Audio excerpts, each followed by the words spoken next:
সমসাময়িক বিষয় নিয়ে রাজধানীর ফরেন সার্ভিস একাডেমিতে ব্রিফ করছে প্রধান উপদেষ্টার প্রেস উইং। সরাসরি চলে যাচ্ছে সেখানে। এই ঈদে জামা জুতো অ্যাকসেসরিজের ডিসকাউন্ট। আমরা সবাই শোকাহত। আমরা আমাদের সর্বোচ্চ চেষ্টা করেছি এই শিশুটিকে বাঁচিয়ে রাখার জন্য। আমাদের মিলিটারি ডক্টররা প্রাণান্তকর চেষ্টা করেছেন।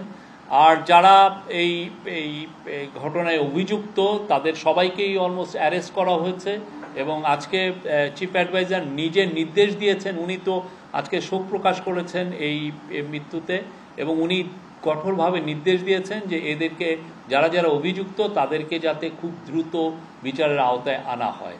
আর আপনারা জানেন ধর্ষণ বিষয়ে যে আমাদেরকে এই যাতে কেসগুলো খুব দ্রুত ট্রায়াল হয় এবং এটা যাতে ভার্ডিক্টটা তাড়াতাড়ি আসে এবং এইগুলোর ক্ষেত্রে যাতে ইনভেস্টিগেশনটাও খুব যাতে প্রপারলি হয়, এগুলোর ব্যাপারে আমাদের তো আমরা অলরেডি অ্যাডমিনিস্ট্রেটিভ কিছু নির্দেশনা গিয়েছে, সাথে লিগালিও কিছু কিছু যে চেঞ্জ যেগুলো এনেছে সেটা আমাদের অ্যাডভাইজার আসিফ নজরুল উনি জানিয়েছেন।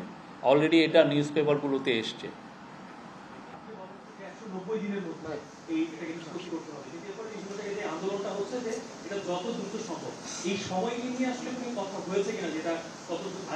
সেই বিষয়ে আসিফ নজরুল স্যার এই বিষয়ে আলোকপাত করেছেন। উনি ডিটেল এটা নিয়ে কথা বলেছেন। গত কয়েকদিন ধরে ইনি এটা নিয়ে কথা বলছেন। আমার মনে হয় যে আপনি ওনার কথাগুলো ফলো করেন, আপনি এটার অ্যান্সারটা পেয়ে যাবেন। উনি আমার মনে হয় এখন সচিবালয়ে ব্রিফ করছেন এই বিষয়ে। আচ্ছা, হ্যাঁ,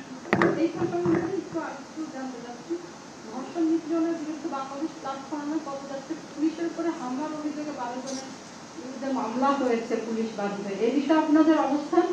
আর শাহবাগে সব ধরনের গণজমায়েত নিষিদ্ধ করে আজকে পুলিশ একটি গণবিজ্ঞপ্তি দিয়েছে, এই বিষয়ে আসলে আপনাদের অবস্থানটা নেবে?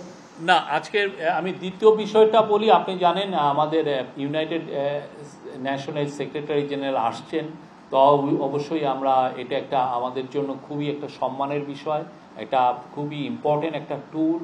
আমরা তার সাথে অনেকগুলো বিষয় নিয়ে আলাপ হবে। উনি বাংলাদেশের রোহিঙ্গাদের সাথে সলিডারিটি প্রকাশ করবেন।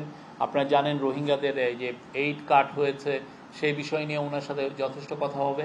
তো এই বিষয়ে এই ট্যুরটাকে সামনে রেখে এই জমায়েতের বিষয়টা ডিসিশন এসছে। আর আপনি বললেন যে 12 জনের বিষয়, সেই বিষয়ে আমার মনে হয় পুলিশকে আপনারা এই বিষয়টা জিজ্ঞেস করবেন। ঢাকা মেট্রোপলিটন পুলিশ তারা তো নিয়মিতই ব্রিফিং করেন, তারা এটা বলতে পারবেন যে এই কেসটার পুরোপুরি ডিটেলসটা আপনাদেরকে জানাবেন।